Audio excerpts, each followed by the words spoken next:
in the mid-60s. It must have been about 1965.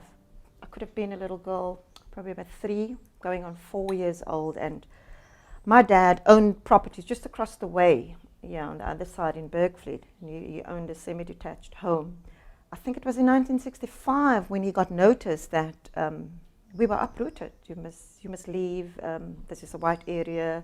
You're not to live here any longer. We had to move to a place. They allocated homes, like council homes, and it's a place near Altis River, but more on the outskirts of Altis River.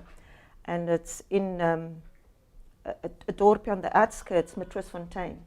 And so it was kind of difficult for us because there was a language barrier. I mean, we couldn't speak a word of Afrikaans. My mom couldn't, it was difficult. I was at Altis River in the 1976 riots, and I was an activist. I was part of the struggle, part of the battle. I know what it is to choke in tear gas. I know what it is to feel the sting of a rubber bullet, the burn of a sjambok, to be pulled by your ponytail and be flung into the police van. But there's no regrets on that because we stood up for our rights. We wanted equal rights, and that is what we stood for, and that is what we wanted. I think it must have been in the mid-80s. Wesley was a little toddler, and we were 4 couples, and we went caravanning out somewhere in Oudtshoorn, I remember. So we stopped off at this restaurant, and I'm going to say the name. The name is Wimpy. We stopped off there, and all of us got out of the car and went to sit down at this table, and we excited. You see this whole place full, and people are eating their bacon and eggs early in the morning, and everybody's sitting chatting. And we sat and we chatted, and one of the guys says, "Guys, don't you think we're sitting here for about 20, 30 minutes and nobody's come to serve us or ask how they can help?" So the lady, the waitress, was there, and I just said to her, I called her over, and she came and she said, "Jammer mevrou, ons kan nie vir julle help nie. Julle moet om die draai gaan en daar's 'n venster, dan moet julle julle bestelling daar sit." And I was so full of it because I know that I said a couple of things, and we all just said, "Let's just get out of this place, let's leave," and so we left. And so I went around promoting, boycotting the Wimpy. And I did, and I got it right, wonderfully right.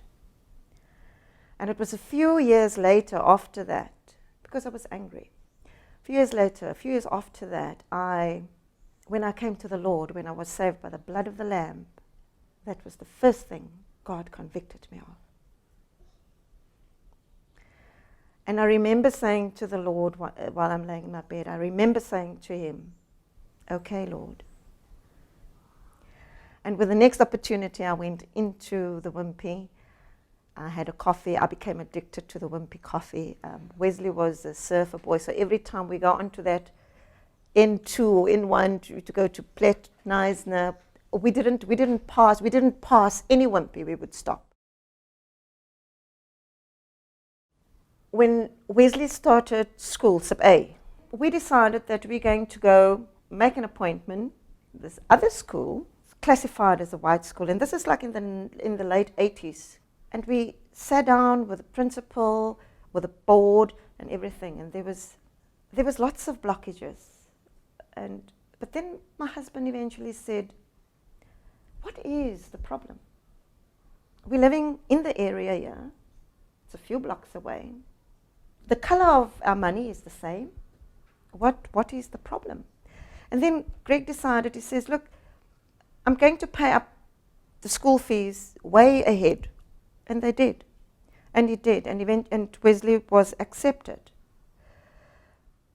But what I want to say is that, my son is a brilliant guitarist. Wes would never have been introduced to the guitar. That's where his lesson started. Because we pushed for him to go to a school where he can be introduced to it. Yeah. So that is my positive story of being a Cape Coloured. And we can be forceful and we can push through. But that's part of the culture. If we see at the end of the tunnel there is some light. If we're in a church, if you're a Christian and if you're a prayerful, God-fearing person, the next thing you're going to ask God, what can I do to help? And then to listen. But hear with our hearts. Because a lot of times we listen and already working it out to reply. And so if we want to get in tune or get to know about someone else's culture, we're going to have to listen carefully. Talk, listen, and be sensitive. I want to say that white people should quit feeling guilty. Black people should stop being ashamed. And a colored person like me, a Cape Colored, people should stop being embarrassed. And so when we're like that, and we're under this beautiful one banner, rainbow banner, we can then be what God intends us to be.